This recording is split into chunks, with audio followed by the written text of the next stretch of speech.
احنا جايين هنا النهارده في الفرافره، هدفنا ان احنا نعمل اول سوق خيري في رساله. السوق ده هيخدم القريه كلها والاربع قرى اللي حواليها.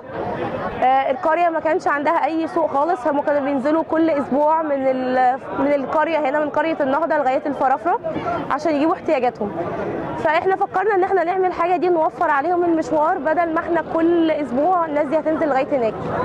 فان شاء الله السوق ده هيخدم القريه دي والاربع قرى التانيين.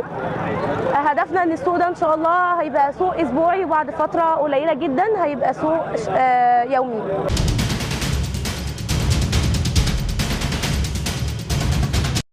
السلام ورحمة الله وبركاته. جمعية رسالة ونشاط بنك الفقراء. ايوه شد حيلكم بس.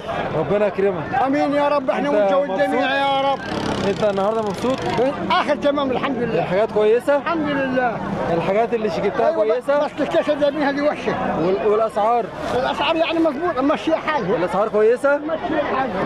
ربنا يكرمك. الله. طيب هتيجي هنا كل اسبوع؟ ان شاء الله كل يوم مش كل اسبوع. ان شاء الله. بس يلا شد ان شاء الله. ان شاء الله. ايه الفرق يا حاج بين ان انت كنت بتسوق النهارده من هنا وقبل كده؟ لا فرق كتير قوي، بلاش كلام فاضي. في ايه بقى؟ كل حاجة. كل حاجة فيها فرق. في السعر قصدك؟ ايوه مرحبا حين المسافة؟ والمسافة كل حاجة. ما هنا قريب جنبيكم بقى، علشان تركب ولا تروح ولا تيجي بقى، يعني هنا قريب. يوم حي من المزرعة، يوم حي. ربنا يكرمك ان شاء الله. ان شاء الله ربنا يبارك لك ان شاء الله.